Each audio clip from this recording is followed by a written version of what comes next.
Hey, I'm Steve, Hey, I'm Blake. I'm Greg. and we're here with another NintendoFuse game chat all about Shovel Knight Treasure Trove.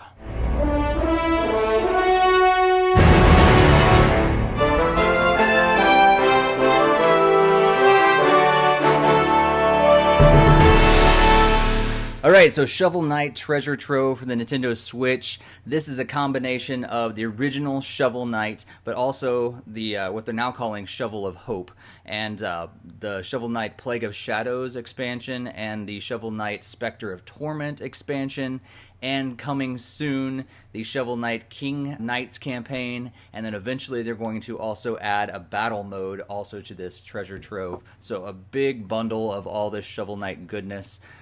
Blake, what do you think of Shovel Knight? This is your first time playing through Shovel Knight.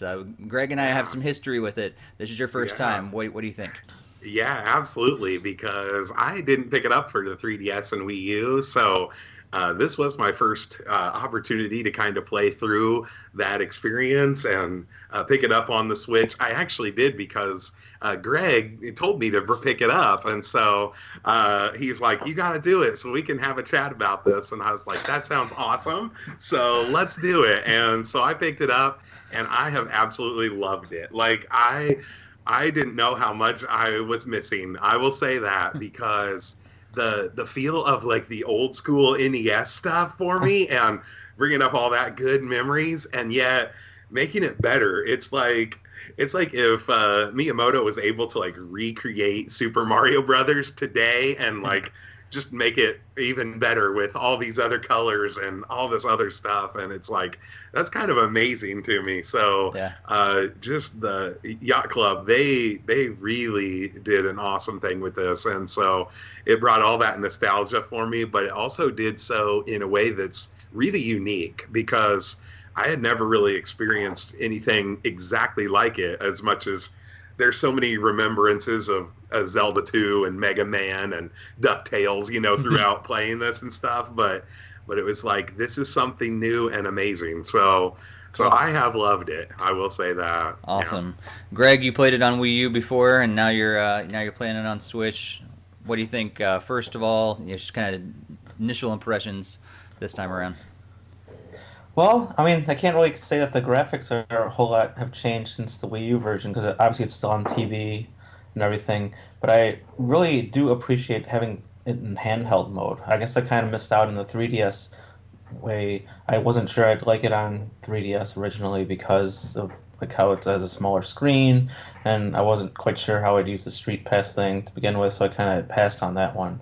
But having it on the go actually has been incredible. I mean, I could do a level on the train and then tune back in and do a different level on the way home. It's like very easy just to like jump in and dive, and it's a lot more portable than I anticipated. Yeah, yeah. I actually played it on the 3DS, and so this is my first time playing on the TV. So it's kind of cool. We all have different experiences and everything with this, but I loved it originally on the 3DS, and it's really cool to have it now. So obviously the graphics were a little worse on the 3DS, although the 3D on the 3DS is really cool. They did a really Yeah. good job with that, and obviously we don't have a Street Pass this time around, which was kind of cool. But yeah, being able to take it on the go and have it look really super crisp on there, but then also be able to play it on the TV is really cool experience. So yeah, I've played all the different versions. So I've played all the way through the original Shovel Knight, and this time I've kind of dabbled around in the Spectre of Torment and the Plague of Shadows. Let's just talk those three as a whole because right now that's all that's available. Eventually we're going to get the King Knight campaign and the battle mode as well. But of the three, which one do you find yourself kind of going to? You're like, you know what, this is my favorite of the three. What do you think, Blake? I think actually for me it is just the original Shovel Knight stuff because maybe because I haven't played it, completely through and everything and earlier, but I have just loved that. I like the movement and everything really well. I have enjoyed the Spectre of Torment stuff though a lot. Like I feel like he moves faster and stuff Yeah. too, and just the running on walls and quicker movements and stuff. I find it also a lot more difficult, and I don't know if I'm the only one in that category, but I'm like, yeah, I am struggling with it a lot, and I kind of get upset with it sometimes. So I tend to have to go back to Shovel Knight just so I can be like, all right, I can do this, but it's still difficult enough for me. So that's right. That's right. Greg, what do you think? What's your favorite of the three? I still kind of really like the original a lot. Yeah. I kind of thought it was like, don't, it's not broke, don't fix it type thing. But I don't know, like when I was doing, I think the Plague of Shadows, I really didn't like the different control scheme, like throwing like all the magic like potions all over the place. I felt that got frustrating at some parts very early on. But like the other one for like the Spectre of Torment, that one was really cool. How they added in like all the rails and like the jumping and stuff like that, kind of more like automated sections. I did really like that part though. Yeah. Yeah, I definitely like the original, like the Shovel Knight. In fact, when I first booted it up on my Switch, I was like, you know what, I'll play through the other campaigns because I barely touched them on the 3DS. I was like, I'll go ahead and start with those. And I started with the Spectre of Torment, and I found like that the timing to be able to hit those jumps is sometimes off a little bit, or I'm off, and it's easy for me to be off. I don't know what the combination there is, but I found myself dying way too much, and in my opinion, I think, and I felt like I had a lot more control over where Shovel Knight was jumping, and I fell off a whole lot less when I was controlling him. And then I think one of you guys mentioned with Plague of Shadows, just throwing the spells and everything, like having to switch back and forth between the ones that bounce on the ground and ones that arc in the air and the different stuff. Like I felt that was a little bit tedious to be able to, you have to switch back and forth to be able to get the right ones. And I'd often find myself on the wrong one at the wrong time and then end up dying again. And yeah, there was just some frustration there. And there was, the difficulty level is higher, but I almost feel like it's mainly just because the controls are not as spot on as the Shovel Knight game is, and I think that goes for me. It goes for the whole like layout of the game as well. I think the Shovel Knight game is very well laid out. I think Plague of Shadows kind of follows very similar to it, but then Spectre of Torment kind of changes it up altogether, and it has kind of a Mega Man kind of style where you just kind of pick which one and so I think it's cool because it varies it up, but it almost feels like, I don't know, no offense to Yacht Club Games because they're great, but I feel like the other versions are not as polished as Shovel Knight. I don't know. Mm-hmm. Do you guys agree, or what do you think? I could sense that a little bit. You know, I feel like Spectre of Torment might be a little more polished than even Plague of Shadows for me, because I don't know, I just felt like it's almost even a little more creative too of some of the levels and everything. Like it seemed like Plague of Shadows a little bit of a similar branding, you know, everything. Yep. But it just kind of felt like, wow, they kind of pushed it a little bit more with the Spectre of Torment stuff, which I really enjoyed. So yeah, but all in all, I have to agree with you on that, Steve. I'm with you on the controls, definitely. Yeah, too. That the Shovel Knight stuff just seems a lot more precise and a lot more solid, I think. So yeah. Mm-hmm. I definitely agree as well. I mean, I think the issue comes down to is you have the most control over the Shovel Knight character, and then obviously you have less control over like using the Plague Knight to throw all the magic stuff. So you're a lot more having to time it, so you have to bouncing on like the explosions at the right times and at the right angles, and you also have to like defeat enemies with that, like kind of like almost in a hovering type sense. And where like when you're like the Spectre Knight, it's more like on rails, like almost like automatic style. Like if you played any of the Mario Maker the automatic levels, it's kind of similar to that in some regard, but obviously you have to jump at the opportune times there as well. So right. Yeah, there's a few times where I got stuck as both in Plague of Shadows and Spectre Torment. I just looked at this and I'm like, I have no idea how to continue in this thing. Yeah. And like there was one time I didn't even realize I had a double jump I guess, at one point. And then it was like, Yeah. oh, you can charge it up and double. That's how I get across that giant gap. But Yes. so like I appreciate the fact that they weren't hand holding, I guess. But at the Yep. same time, it was it was a lot of frustration on my part because I'm like, just tell me how to do this. Oh yes. Yes. Speaking of that, a lot. I tell you what, I played for quite a while before I even realized like the whole relics and magic thing. I literally thought all he had was a shovel, and so I tried to just do it without any of that Nice. stuff. I'm like, man, this game is torture. So that's right. I was like, I cannot do this. I think it was like at the I think it was actually the Plague of Shadows, like his the Shadow Knight character there that I was like, wow, I can't do this. And the underwater one, I'm like, man, I don't know what my deal is. And then I went back and I was like, seriously, there was all this stuff beforehand. So yeah, I do appreciate not hand holding, but I also was like, wow, I can't believe I felt so dumb at that point, but that's okay. That's right.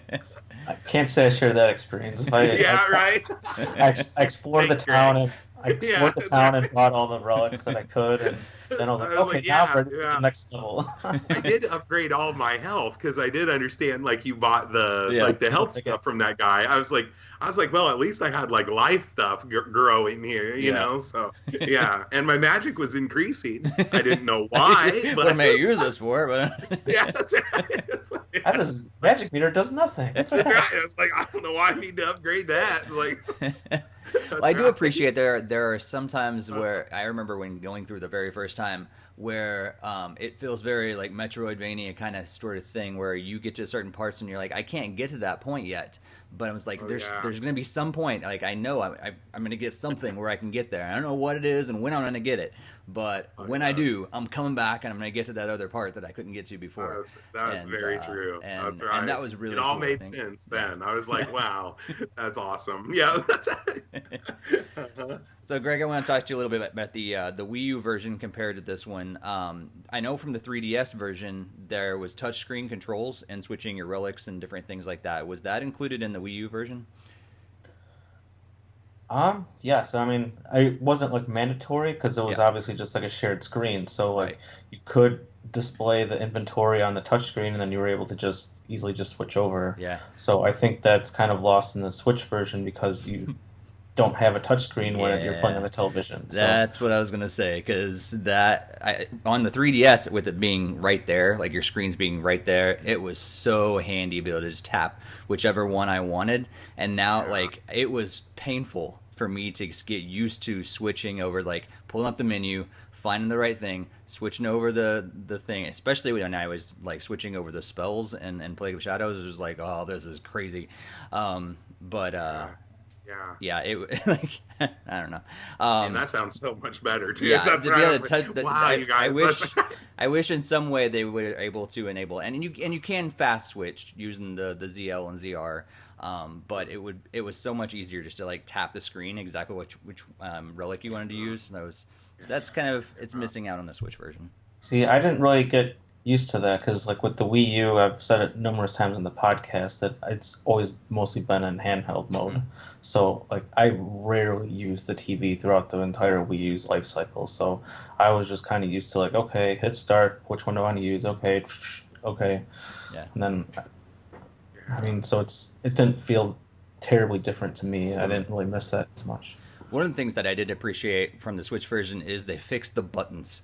I was frustrated with this on the 3DS version because advancing through the menus was the B button, and it was a pain. Like it just messed with my head. And now on the Switch version, A is advance and B is back, like it should be.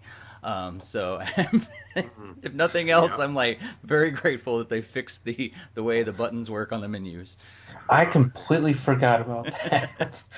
I remember when I first loaded up on Wii U and I'm like trying to hit A and I'm like, come on, advance, what's going on? And nothing was happening. And then I was like, finally hit B and I'm like, what? Why is that going? Why is that advancing the menus? Yeah. It's crazy. Oh man. So I do wish on the Switch the handheld mode especially, like not having a D-pad a little bit just kind of makes it a little bit more difficult probably. I was like, it could be interesting because I have like putting it up to the TV and my wife and I played multiplayer with it actually a little bit recently, and I liked using the Pro Controller on that moment too. I just felt like I did a whole lot better as well too. Yeah. So I don't know, that control, I was like, I kind of miss a little bit, but that's okay. That's right. The D-pad is nice. Do you play in handheld mostly or on TV, Greg? I do play mostly in handheld, but I really do miss the D-pad. I've said that for like Bomberman, I've said that for other games, but thankfully this one's not like a multiplayer game, so it's not missed nearly as much. But I do really miss the precision of an actual D-pad, but that's more on the Joy-Con than it is on Shovel Knight. Yeah. So speaking of multiplayer, Blake, you said you played it. I actually have not tried multiplayer yet. Okay. What do you think of the multiplayer? Does it add to the game, or is it kind of like one of those like new Super Mario Brothers things where you kind of get in each other's way the whole time? Yeah, it's a little bit of both, but it's almost like Super Mario 3D World multiplayer, where you're kind of like competing for who gets the most loot, and you know, at the end of the level you kind of get to raise up whoever's a little bit better or whatever. It kind of gives that, you kind of crown the champion a little bit, you know. So that was kind of fun. I did have to say though, like if my wife died or something, she would take, in order to respawn, she'd take half of my life. And so if I have full life, I automatically get 3 life, you know, something like that, or 2, you know, and it's just like, wow, okay. So yeah, and then one time I actually had like a half of a life thing, and she's like, I can't respawn. I'm like, no, because you'd steal the half a life that I have. So going back and forth. That's right. That's right. Go find that right now. It was great. It was a good time. It really was. So yeah, we did enjoy that. Yeah, for sure. Cool. Greg, did you try multiplayer yet? No, I have not. When I first brought the Switch over to my friend's house, like I didn't bring the dock, so we weren't really able to try. But he has a Switch now, so it'll be a lot easier for when I bring my system back over and I can give that a shot. Yeah, cool. Have you tried the amiibo functionality with it, like to be able to? So part of I'm confused by some of it. So like there's so much more customization, I guess, this time around. So you can like scan your amiibo in and like keep all your records and everything on the amiibo, and I guess you can like even keep like custom colors and all that stuff, which is I guess cool, but like the stuff you keep doesn't save on there, and that is kind of confusing to me. Maybe someone can explain that if you know how the amiibo functionality or what it's supposed to work. Talk to me in the comments, because I would love to know how that's supposed to work. But also you can scan it in for a helper sort of thing, and I was playing today with that just to see what was all about, and he just kind of goes along and like gives you little hints, like hovers over by, like it's like a little fairy Shovel Knight, and he like hovers by the things that you're supposed to like go to, or if there's like a little secret, he'll go and hover by that, or he'll give you like an example of how you can attack like a boss or something like that. So I was like, it's kind of cool. It seems like it's one of those like the Mario or the Yoshi mellow mode, or those different things where, you know, Nintendo's added in those, makes the game just a tad bit easier for the new players. So it doesn't like, it's not like Zelda Ocarina of Time where it's like Navi, hey, listen, like all the time. It's bring you saying, over here. Hey, like, listen, the whole time. But this little Shovel Knight, I'm very glad for like, that. hey. This wall can be destroyed. Yeah, that's right. Yeah.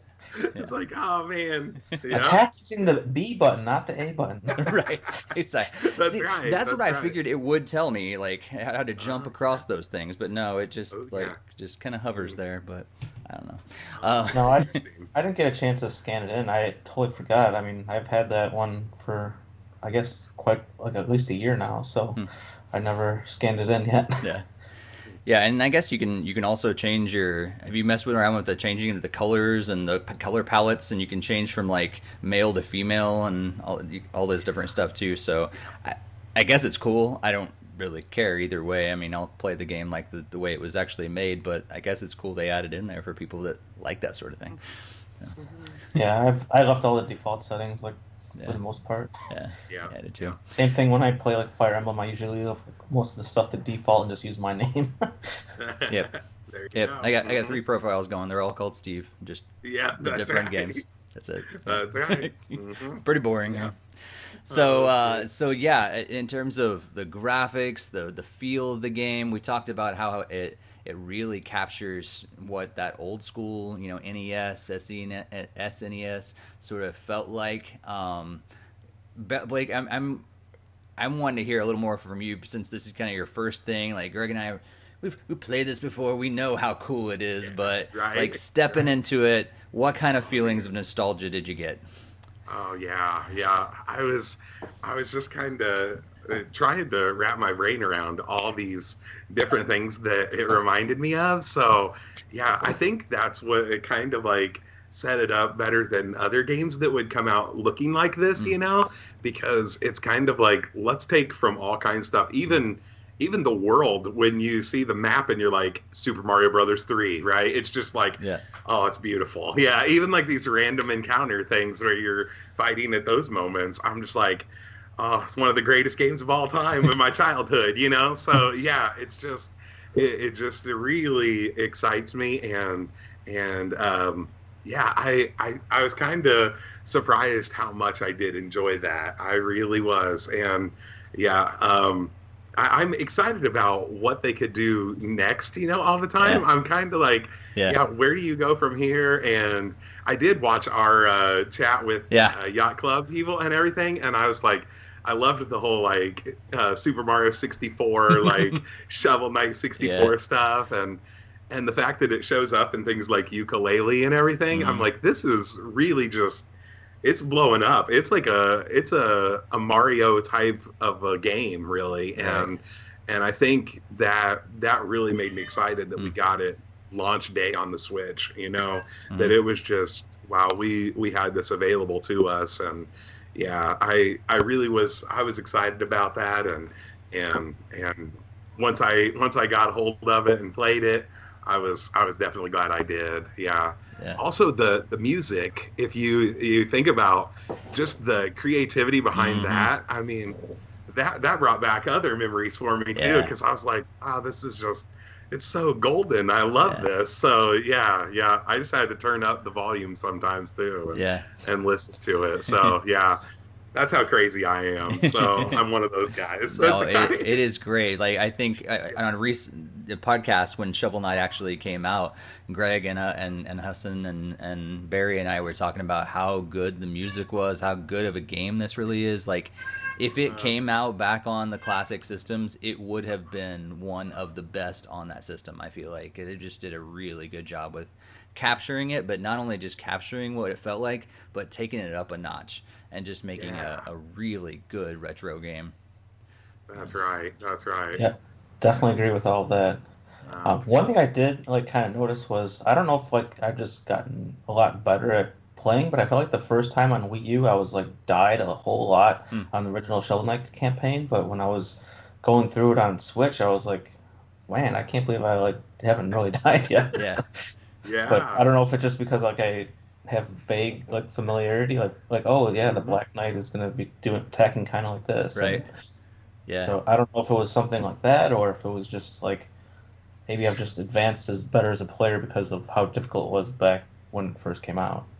Yeah, I don't know. I noticed that I was breezing through it as well. But then I was making stupid decisions and stupid mistakes because I felt too confident at sometimes. So I think it's a little bit of both of them. Right. And then you also kind of rush at certain points. You're like, oh, you just got to jump across over here. And then it's like, oh, shoot, I didn't jump from the very tip of the platform. I fully on it or something. And then... Yeah, there's a one part like, and I think it's the very first level, and you jump across, and you get the enemies going across the top, and you get the birds going across the top, or the bottom and the top, and then like the second platform, I guess you can just stand there and watch them go above and over you, and below you, and I forgot about that the first couple times. I was jumping right into enemies. I was like, what in the world? Oh right, I just stand here and wait for them to pass. Yeah, that's a lot easier. Oh man, I couldn't believe it because I was like, after I was dying a bunch in the first level, and I'm like, okay, this game is just gonna destroy me. I was like, Greg, you made me pick up this game. I'm not gonna get past the first level. I'm like, this is awful. Yeah, and then I'm like, after playing it a little bit now, and if I go back and just play that level again, I'm just like, wow, I can go through this not getting touched all the time, you know, and it's just like, how did that happen before? I don't know, but yeah, that's right. So you're right. It's amazing how you progress in it. It's really interesting. I was like, it had me a little concerned that it was going to be at like Battletoads level or something, and I'm just like, oh no, you know, like this is going to be so bad, but I'll try it. I'm like, I'm going to keep working. That's right. So yeah, that's why it's like an NES styled game, because it's supposed to be slightly difficult at the start, not supposed to be like, oh, press A to jump over onto this platform, press B to use your shovel to kill enemy. Like, that's right. Yeah, it eases you in there, and all of a sudden, then you go back to one of those levels that was hard, and then you're just breezing right through it, which is really cool. I not that I'm a huge speedrunner, but I could see, this game is one of those games that you could be really cool at just speed running right through those things. Yeah, if you get a chance, I watched some of the Plague of Shadows speedrunners. Yeah. Those are really interesting. They're awesome to see. Just like, yeah, it's really interesting. So, yeah, if you get a chance, pick up one of those. So, cool. Yeah. Oh, man. So, it's pretty obvious that what we recommend you play Shovel Knight for sure, but let's talk about this treasure trove for instance. Like, I think you need the original game, like, and I don't even know if just playing Plague of Shadows or Spectre of Torment by themselves is really worth it. I think you need that original game, and so why not get the whole thing, so you have those other ones in there as well. Would you guys agree? Yeah, I would definitely agree to get the whole package. I would think you'd want to play the original one, especially if it's your first time playing through. I mean, obviously, if that's where your money saving aspect comes in, like, oh, I bought it on Wii U or 3DS, well, then maybe I'll just buy Spectre, even though you'll get the download already on Wii U or 3DS. So, I don't know.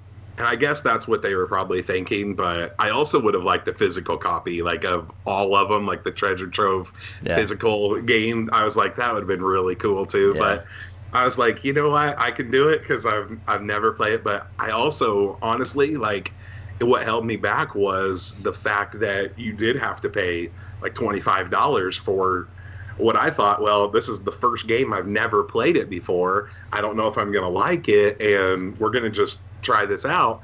What if I just wanted to pay $9.99 and I could just get, like you say, Shovel of Hope or something? But I would have been much quicker to pick it up. But the fact that I was like, oh, this is a little bit more expensive for all of it, and I understand that, but I also was like, I'm sure I'll like it. I know a lot of people have, and and it was worth it. But and I think we'll maybe have to revisit and do a part 2 of this game chat once the King Knight campaign comes out, and especially the battle mode. I'm interested in what the battle mode's going to be about and how that's actually going to play out, and what it'd be like. So maybe we'll have to come back here and do a part 2 once that DLC comes out.